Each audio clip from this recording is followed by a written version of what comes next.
इंसान के शरीर की पाचन क्रिया की क्षमता जो होती है वो पूरा गैस्ट्रो में ही आता है। नैश एक तरीके से फैटी लिवर ही होती है, जिसमें भारत में 30 से 40% लोग इस बीमारी से पीड़ित हैं। पूरी तरीके से पता तो जांचों से उन्हीं से होती है, जो दारू पीने की वजह से भी एक हद तक फैटी लिवर होती है, और थर्ड स्टेज तक ये चीज़ जो है दवाइयों से ही रिवर्स हो जाती है मैक्सिमम। नमस्कार दोस्तों, मेरा नाम अनिल शर्मा है। राज समाचार देख रहे हैं। मेरे साथ हैं पेट की बीमारियों के डॉक्टर, जिसे कहते हैं ना गैस्ट्रो। अगर दिक्कत होगी ना पेट में तो पूरा शरीर का मैनेजमेंट बिगड़ जाता है, फिर आप डॉक्टरों के पास चक्कर काटते हैं। और ये पीड़ा होती है गैस्ट्रो की, और उसको अगर कोई दूर करता है तो गैस्ट्रो के डॉक्टर। मेरे साथ जो डॉक्टर पी जयंत हैं, एसएमएस में सहायक आचार्य हैं, और आज एक राजस्थान में बहुत बड़ा नाम है। सर, आपका राज समाचार में बहुत बहुत स्वागत है। धन्यवाद सर। पेट की बीमारी क्या आते ही है ना, डॉक्टर जयंत ही आ जाते हैं याद। मैं अपने परिचय देता हूँ। मैं doctor P Jayant SMS hospital में सहायक आचार्य के पद पे कार्यरत हूँ। शाम के टाइम पे JP gastro and neuro care करके शास्त्री नगर में अपने सेवाएं देता हूँ। सर, गैस्ट्रो की बात करते हैं। गैस्ट्रो बेसिकली है क्या, क्या परेशानी होती है? गैस्ट्रो में देखो, खाने के रास्ते से, मुंह के रास्ते, पेट, पित्त की थैली, अग्नाशय, छोटी आंत, बड़ी आंत, सब चीज़ें गैस्ट्रो में ही कवर होते हैं। लिवर, सब चीज़ें। और बेसिकली पाचन क्रिया जो होती है, एक इंसान के शरीर की पाचन क्रिया की क्षमता जो होती है वो पूरा गैस्ट्रो में ही आता है। सर, आज क्या होता है? नैश एक तरीके से फैटी लिवर ही होती है। उसमें क्या है कि लिवर के हिस्से में चर्बी ज़्यादा जमा हो जाना, उसको नैश कहते हैं। ये एक एम्स की स्टडी हुई है जो 2023 में, जिसमें भारत में 30 से 40% लोग इस बीमारी से पीड़ित है। सर, बीमारी से पीड़ित हैं, लेकिन पता कैसे लगता है कि आपको नैश हो गया है? ये तो देखो, कुछ लक्षण होते हैं, जैसे पेट में भारीपन, थोड़ा दर्द होना, थकावट, इन चीज़ों से थोड़ा सा अनुमान लग सकता है। पर पूरी तरीके से पता तो जांचों से उन्हीं से होती है, जब आदमी पेट के डॉक्टर उनके पास जाते हैं उससे। सर, आपने बता दी नैश क्या होता है, लक्षण क्या होते हैं, इसकी जो वजह होती हैं वो क्या है सर? इसकी वजह तरह तरीके के वजह हैं। जैसे मेन तो मोटापा होता है, दारू पीने की वजह से भी एक हद तक फैटी लिवर होती है, थायराइड, डायबिटीज़ जो मधुमेह कहते हैं वो बीमारी, इन चीज़ों की वजह से भी लिवर में चर्बी आती है। और ये नहीं है कि सिर्फ पतले लोगों में नहीं होती है, 30% नैश में पतले लोगों में भी होती है, जिसका टर्म लीन नैश कहते हैं। स्टेप्स क्या होते हैं सर? स्टेप्स तो पहले अगर आदमी को संदेह हो रहा है, जैसे मैंने लक्षण बताया, पेट में भारीपन, थकावट, थोड़ा दर्द होना, तो अपने जो नज़दीकी गैस्ट्रोएंटरोलॉजिस्ट है उनको दिखाएं। तो इन लक्षण के आधार पे वो जांचें करते हैं। तो सबसे पहले एक तो खून की जांचें करते हैं, जो लिवर की जांच जो LFT होती है, उसमें लिवर का सूजन वूजन ये सारा चीज़ें पता चलता है। और इसके साथ साथ एक सोनोग्राफी और कई बार फाइब्रोस्कैन की सहायता से अपन इसके जांच के ऊपर अपन डिसाइड करते हैं कि वेदर पेशेंट को है कि नहीं है।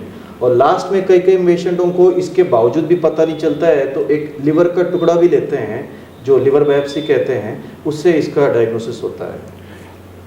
सर, एक बात है, जब आप डायग्नोस करते हैं, क्या ये मेडिसिन से ठीक हो जाता है या सर्जरियाँ भी होती है इसमें? देखो, ये चीज़ जो है ये स्टेजेस ऑफ फाइब्रोसिस या इसकी स्टेजिंग पे डिपेंड होती है। इसके 4 स्टेज है।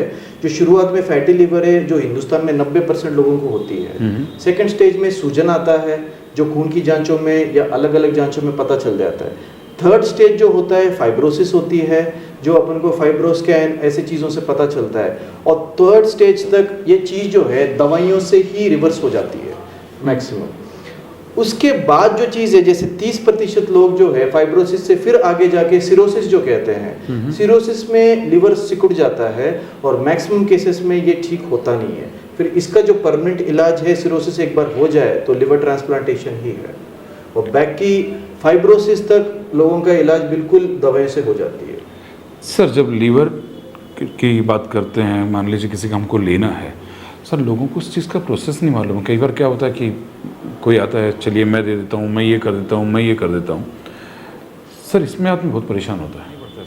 हाँ, वो डोनर का होता है। जैसे दो तरीके के ट्रांसप्लांटेशन होते हैं, एक तो डिसीज जैसे कैडेवरिक ट्रांसप्लांट हाँ। होता है और एक लाइव ट्रांसप्लांट होता है। जनरली बाहर की जगह पे कैडेवरिक ही होता है, अपने यहाँ पे लाइव ट्रांसप्लांट ही लिवर ट्रांसप्लांट की है।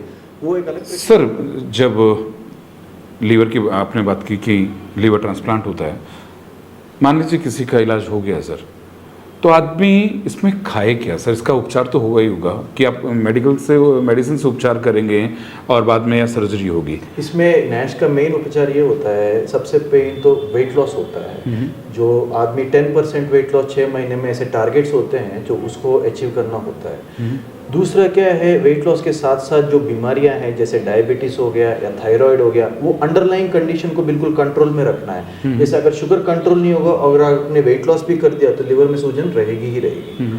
और इसके अलावा क्या कर सकते हैं, दवाइयाँ हैं जो बिल्कुल आपके सपोर्ट के लिए हैं और बिल्कुल उसमें रेस्पॉन्स भी आ जाता है। इन चीज़ों के बाद भी अगर आदमी वेट लॉस नहीं कर पा रहा है, कई बार बीमारियों की वजह से वेट, तो कई बार बेरियाट्रिक सर्जरीज भी होती हैं जो वेट लॉस में मदद करती है। और एंड स्टेज जो लिवर डिसीज आता है जो लास्ट में है, उसके लिए ट्रांसप्लांटेशन का ऑप्शन है, पर मैक्सिमम लोगों की जरूरत पड़ती नहीं है। अगर अर्ली स्टेज में डायग्नोसिस हो जाए तो बहुत ही अच्छे से इलाज हो जाता है, जो एंड स्टेज तक जाए नहीं है। सर फैटी लीवर से बचाव क्या है? मतलब मान लीजिए कि पहले ही आदमी अगर बचाव कर ले तो अभी डॉक्टर के पास आना ना पड़े। हाँ, प्रिवेंटिव स्टेप्स तो इसके मेन तो वेट लॉस ही है, जैसे मैंने पहले ही बताया। और इसके अलावा एक्सरसाइज करना है, एनोरोबिक एक्टिविटी, ये सब है। खान पीन का ध्यान रखना है, फैटी चीज़ें, तली हुई चीज़ें, वो चीज़ें नहीं खानी है। और healthy diet, fruits, vegetables, green leafy things, ये सब अपने डाइट में इन्वॉल्व करना है। ये 3 स्टेप्स मेन कॉर्नरस्टोन है फैटी लिवर को प्रिवेंट करने के लिए। यानी आपका फैटी लीवर ना हो उसके लिए तो डॉक्टर साहब ने कह दिया कि आप ये चीज़ें करेंगे तो दारू भी नहीं पीनी है? दारू तो पीनी नहीं है, वो तो हाँ, वो तो नहीं, आजकल सर ज़्यादातर लोग है ना, दारू का देखो एक सेफ लिमिट होती है, पर उसमें भी यही है कि जैसे ये पेशेंट होते हैं जिनके ज़्यादा मोटे होते हैं, थायराइड होता है, उनमें वो सेफ लिमिट भी नहीं है, क्योंकि ऑलरेडी उनका लिवर रिस्क पे है, तो हल्का सा भी दारू उनके लिए नुकसान होगा। यानी पीना नहीं है? हाँ बिल्कुल, उन लोगों को, हाई रिस्क वालों को बिल्कुल नहीं लेना। हाई रिस्क वाले ना पिए तो ज़्यादा ठीक है। हाँ तो जो भी इंटरव्यू देखेंगे सर उसमें पीने वाले भी ज़रूर होंगे कुछ।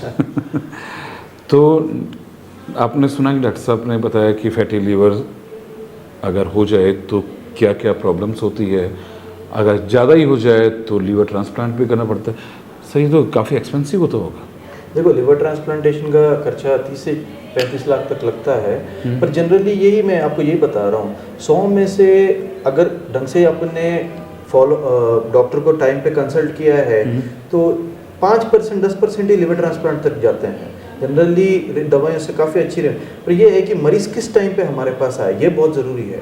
अगर मरीज़ बिल्कुल लास्ट स्टेज में आया तो हम भी कुछ ज़्यादा ट्रीटमेंट नहीं दे सकते, क्योंकि ऑप्शन इतने हैं नहीं, है ना, तो उस पर डिपेंड करता है। और एंड स्टेज के लक्षण ये होता है जैसे कि पीलिया हो गया, पेट में पानी भर जाना, ये चीज़ें हैं। एक बार ये स्टेजेस में आ जाए तो आपका ये जो थेरेपी है, जो दवाइयाँ हैं, ये इतना कोई असरदार नहीं होगा। यानी बचाव ही उपचार है बेसिकली? बिल्कुल बिल्कुल, prevention is better than cure, ये तो हमेशा ही गोल्ड स्टैंडर्ड है। नहीं, वो तो सर सभी लोग कहते हैं बचाव ही उपचार है। डॉक्टर पी जयंत ने कहा कि आप कोशिश करें कि आपका लीवर फैटी ना हो, बचें। अगर आपको थोड़ा सा भी लगता है कि मुझे प्रॉब्लम हो रही है तो सीधा आप डॉक्टर से कंसल्ट करें। डॉक्टर साहब, आपने फैटी लीवर के बारे में बताया, मुझे लगता है कि जो भी आपको सुनेंगे वो उस पर ध्यान ज़रूर देंगे, और आशा करता हूँ कि फिर कभी भी आप हमें समय ज़रूर देंगे कि देखिए गैस्ट्रो में केवल एक तो है नहीं सर, आँख चिपक गई प्रॉब्लम होती है, आहार नाल तो सब, मतलब सबसे बड़ी प्रॉब्लम तो सर यहीं से आती है। जब आप का भोजन अगर एंटर करता है उसी से आपका काम स्टार्ट हो जाता है, वहीं से स्टार्ट होता है। सर इसमें एक चीज़ हो रही है कि एक मेरा मित्र है, उसको एक डॉक्टर ने कहा कि तेरा फैटी लीवर है तो तेरे माइग्रेन हो रहा है। ऐसा भी होता है सर? माइग्रेन का फैटी लीवर का कोई है क्या चक्कर? नहीं, जहाँ तक मैंने पढ़ा ऐसा तो होता नहीं है जनरली, पर हाँ हो सकता है कि दो बीमारी साथ में चल रहे हो। यानी आदमी को गैस का तो माइग्रेन से समझ में आता है सर। नहीं ऐसा नहीं है ये हाँ। कई बार क्या होता है कि फैटी लीवर किसी और की वजह से, जैसे कोई पेशेंट है डायबिटिक है ऐसे और उसको रेगुलर हेडेक्स हो रहा है तो माइग्रेन, तो दो बीमारियां साथ में चल सकते हैं, पर ऐसा कहीं नहीं है कि फैटी लीवर की वजह से माइग्रेन या माइग्रेन की वजह से फैटी लीवर। ऐसा एक क्वेश्चन आया था सर, मैंने डाला था कि मैं डॉक्टर पी जैन से मिलूंगा, तो उन्होंने कहा कि मेरे फैटी लीवर है और साथ में माइग्रेन भी है, क्या इससे कोई कनेक्शन है? कनेक्शन नहीं है, वो तो दोनों अलग अलग ही बीमारी है, पर साथ में है, किसी किसी के रह सकते हैं। किसी माइग्रेन तो जनरली स्ट्रेस एंजाइटी से होता है और जनरली लिवर वाले पेशेंट्स होते हैं तनाव स्ट्रेस में रहते ही हैं, तो कई सारी चीज़ें हैं तो साथ में रह सकते हैं वो तो। चलिए डॉक्टर साहब, आपने हमें काफ़ी अच्छी जानकारी दी, आशा करते हैं आगे भी देते रहेंगे। बिल्कुल बिल्कुल ठीक, नमस्कार। धन्यवाद।